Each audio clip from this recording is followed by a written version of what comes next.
Hey people, how's it going? Welcome to another video. Welcome to another ranking. Oh Jesus, welcome to another ranking episode.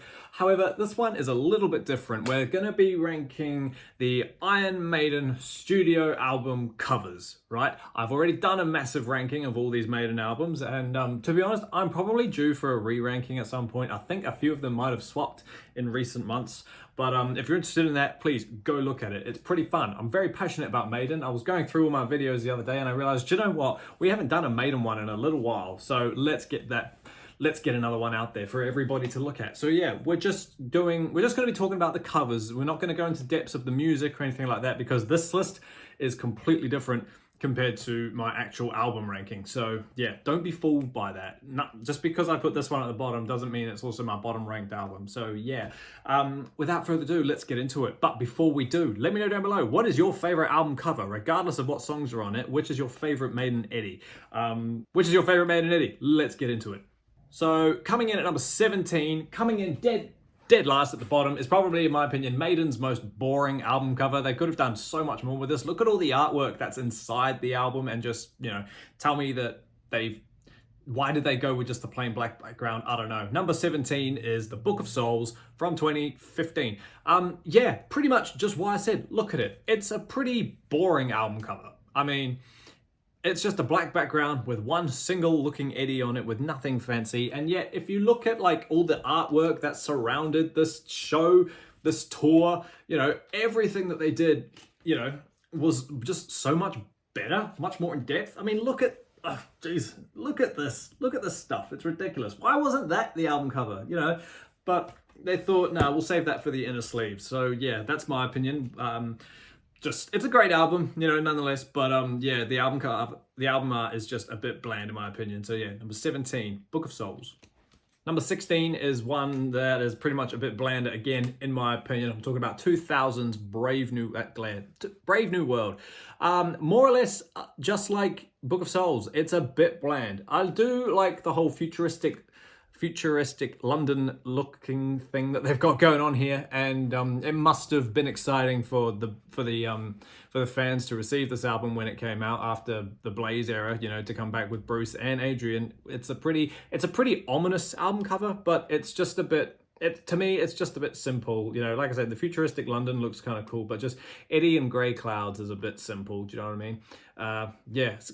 Even the artwork on the inner sleeve as well, I think is a bit bland as well. It's just them playing around with balls. So yeah. Again, fun album. Probably my least favorite from the 21st century, but it's still fine. Yeah. So number 16, Brave New World. Number 15 is Virtual 11. Not to sound like a broken record or anything, but these ones just are all a bit bland. However, this one's just a slightly tiny bit more detailed.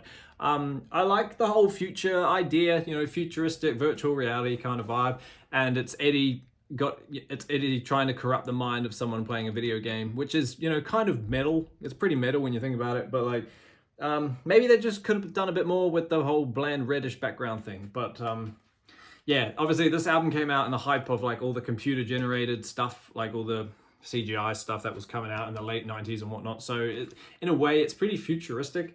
But other than that, though, there's not too much going for it. The music, in my opinion, is better than the album cover.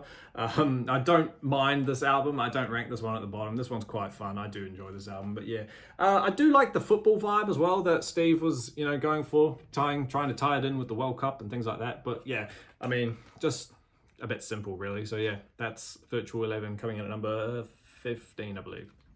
Number 14 is where the albums start to get a bit more intricate and a bit more detailed, in my opinion.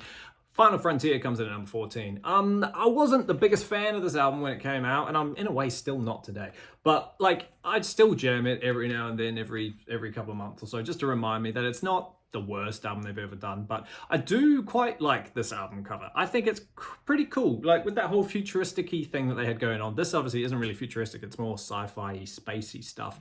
But like, Eddie as an alien, I think he looks kind of cool. I suppose this album cover is in a way a little bit special for me because this is the first album that I got. This is the, how do I put this?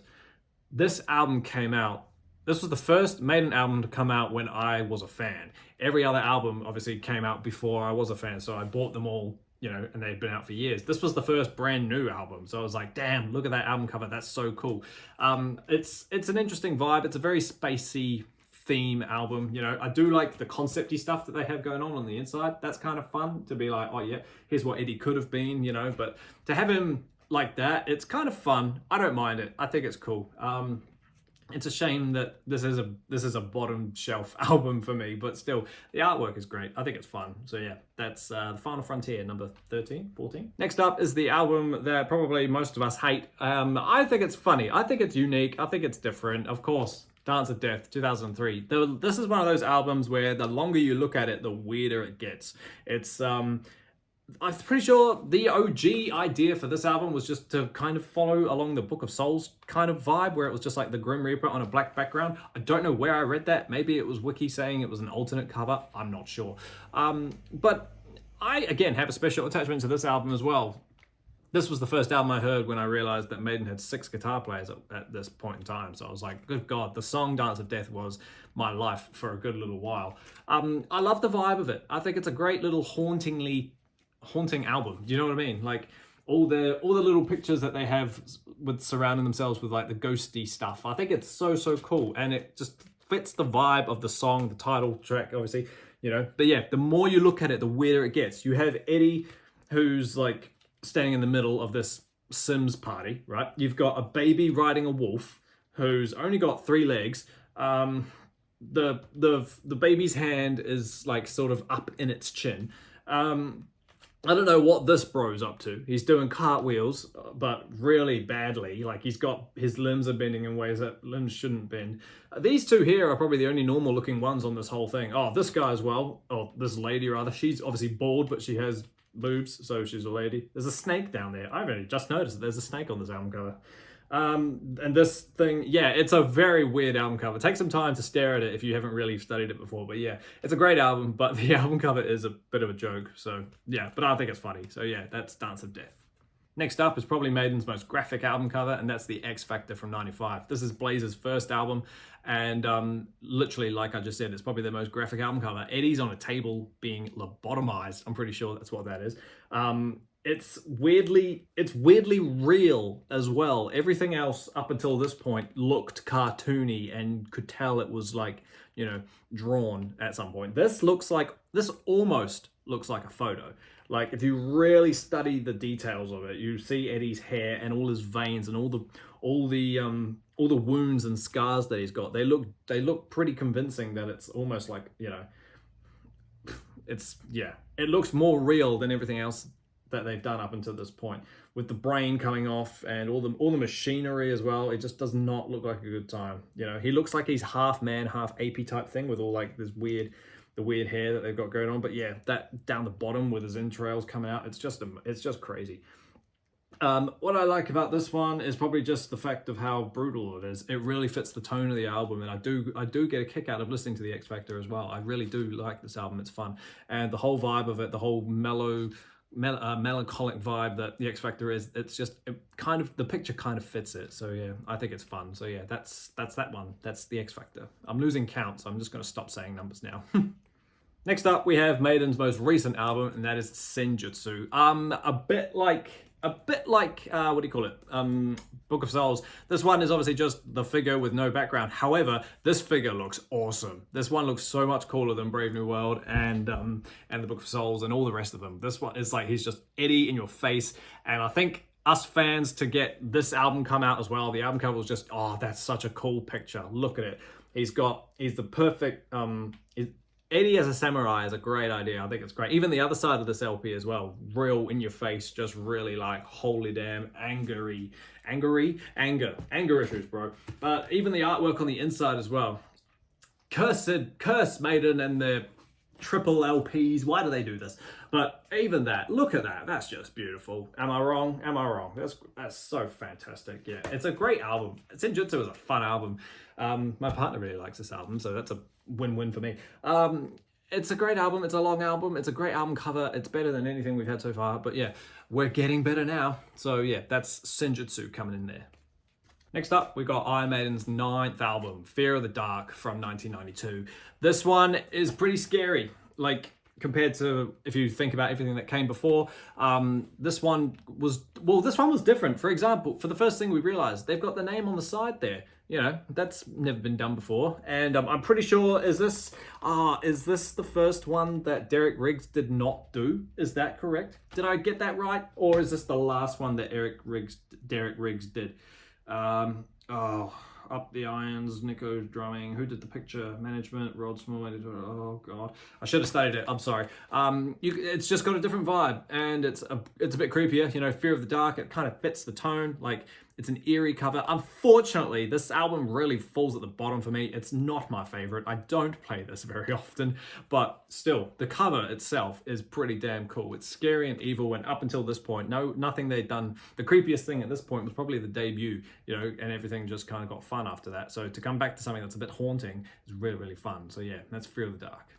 Coming in at number 9 is Seventh Son of a Seventh Son. I've seen a lot of people who love this album, like the music and all that, and I'm not one of them, but it's grown on me. It's okay, but it's still nowhere near their best. However, the artwork, as simple as it is pretty cool. I do quite like the vibe of Eddie being a clairvoyant, see the future type of person. It's all about that futuristic vibe again. Can you feel a lot of albums are following this thing? But look at these ice sculptures, man. I thought when I saw that back cover, I was like, dude, that's pretty cool. And I was like, oh, okay, maybe this album isn't so bad. But unfortunately, it's a bright sounding album, and it's a bright sounding album cover. So it kind of, again, it fits well. You know, you look at this and you think, all right, awesome. But you can tell that this looks like it's drawn on paper. Do you know what I mean? It's very, I don't know the word, but like, it looks like it's been sketched. Do you know what I mean? Like, with his head that's on fire and half his body's gone again. It's pretty much the X Factor, but the G-rated version with the heart and the hand and whatnot. Yeah, it's a great album cover.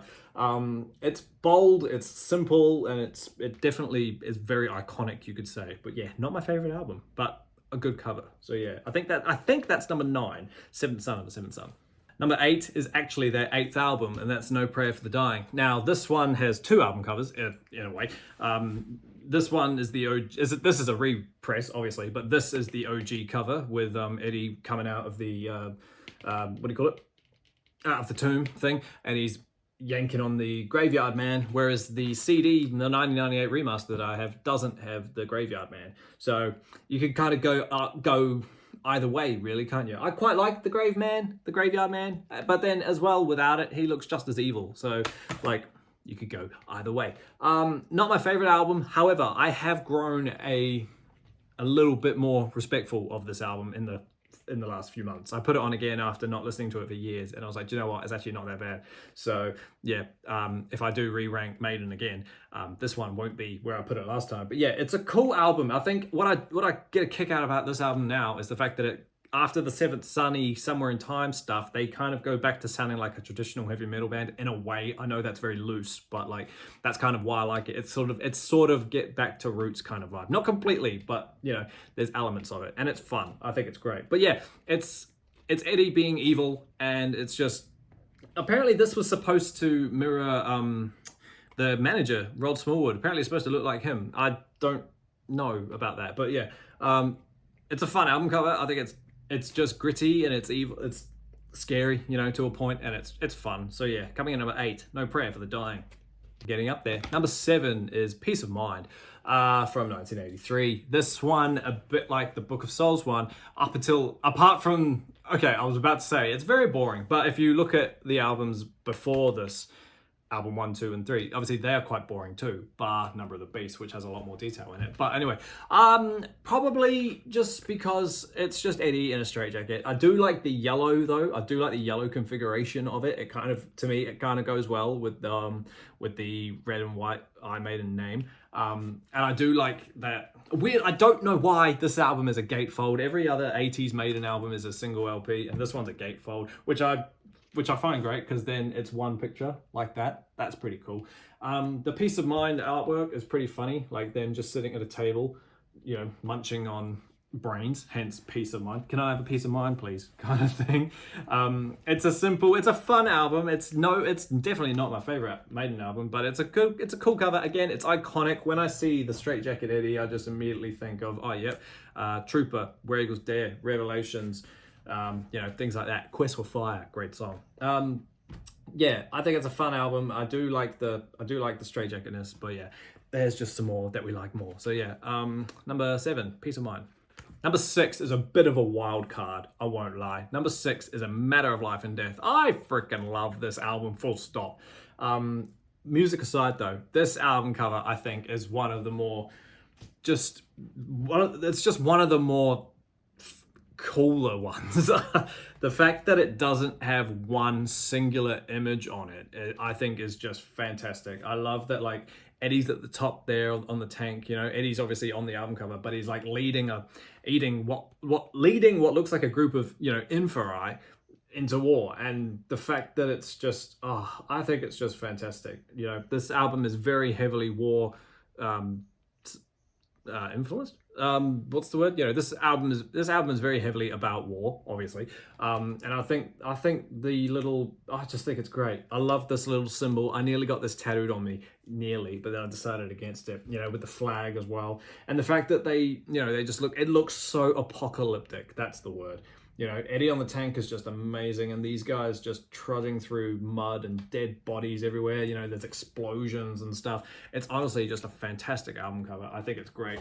It's probably it looks like looking at it, it looks like a comic strip cover. That's how it's designed. It looks amazing.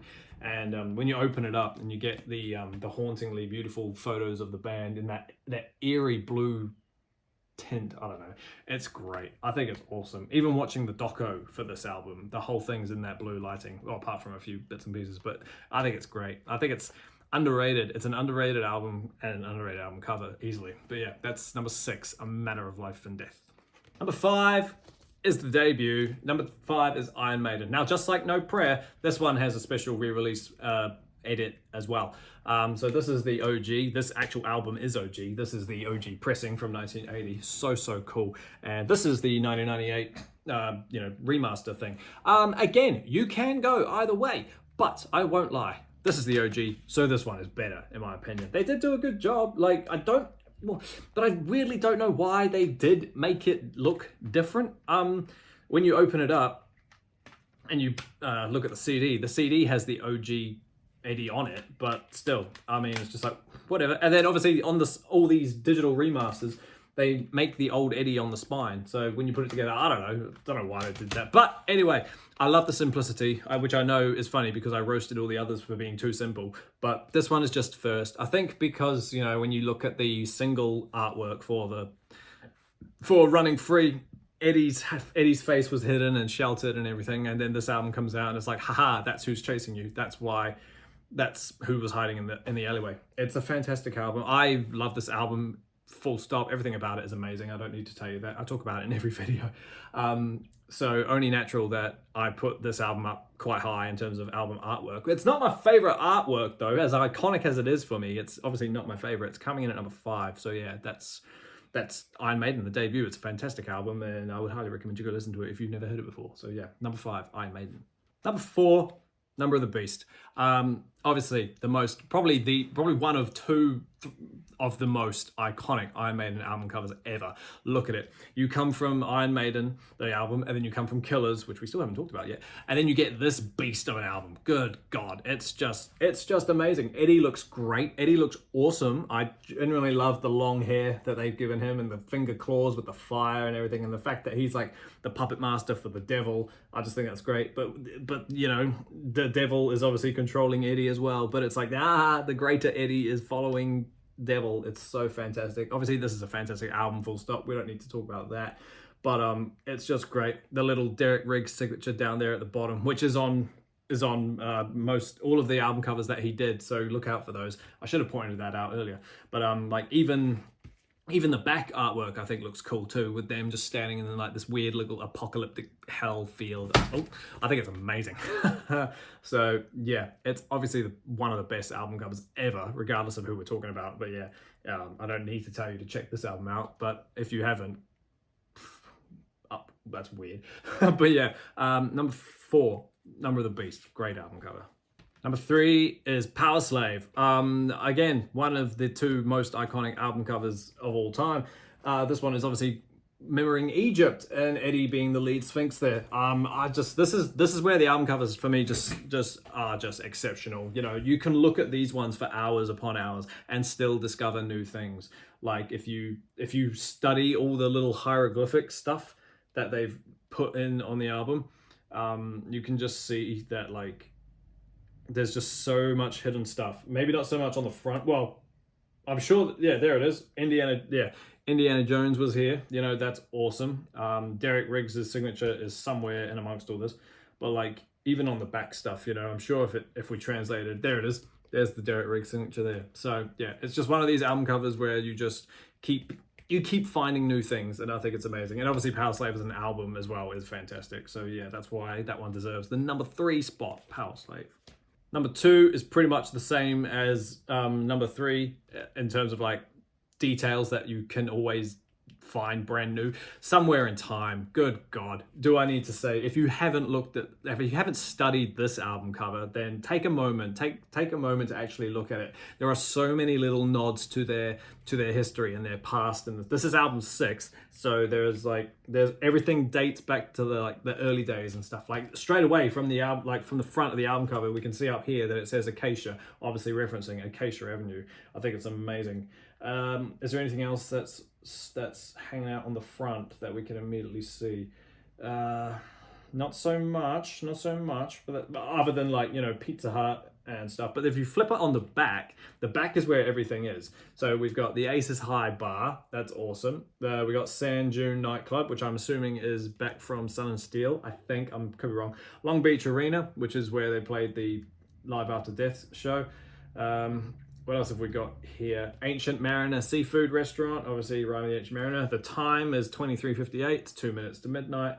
The Ruskin Arms, which is a famous club where they played. The Rainbow, they always used to play there. Yeah, the Ruskin Arms. You know, honestly, it's just like that. It's absolutely fantastic.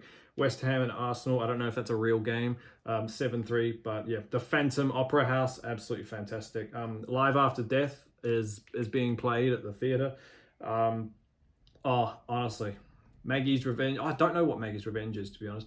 Hammerjacks, Teehee's Bar, record tapes. Yeah, honestly, cynical.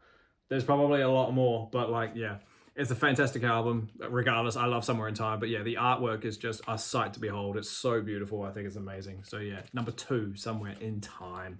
And so number 1, we take it back to roots. Number 1 for me, my favorite Eddie, is Killers. I just think it's so awesome. Comparing album 1 to album 2 is just, they just really stepped it up with just like the graphicness and just the overall badassness about this album. Look at him, he looks great. We got Eddie standing here with a bloody axe, and we've got the bro who's, you know, obviously trying to fight back, but obviously it's just not working. Eddie's just such an absolute maniac in this album cover. I think it's great, and you've got tiny little nods to the past as well. You have just the Ruskin Arms down here. I think that's great. Derek Riggs' signature is there. You know, it's just fantastic, and obviously the back is just a live shot of the band. You know, I think it's fantastic. As simple as that is, you think Somewhere in Time might be number 1 considering how passionate I talked about it, but helicopter. But nah, honestly, number 1 is Killers. If I was to get an Eddie tattoo, it would probably be this one. I just love this little dude so much. It's a great album, Killers is as well. And yeah, it's just an iconic figure. The step up from album 1 to this one was just wow. And I think it's just amazing. So yeah, the favorite Eddie studio album cover is Killers. Awesome as team. Thanks for hanging out with me while we sit here and discuss all of those fun little Eddies. Like I said at the start, let me know down below what yours is. Is it Killers like mine? Is it Brave New World? Is it actually Book of Souls? You know, get the conversation going. Like I said, I haven't done a Maiden one for a little while, so I'm gonna get some more Maiden back at the channel because I am the Maiden guy. So yeah, thank you so much for hanging out with me. I hope you enjoyed the video. Click the like, bell, subscribe, all that fun stuff you know you want to. Keep an eye out for the next video. I've got one coming out real soon. But until that happens, everybody, stay inside, stay safe, jam some Maiden, and I will see you all in the next video. See you later.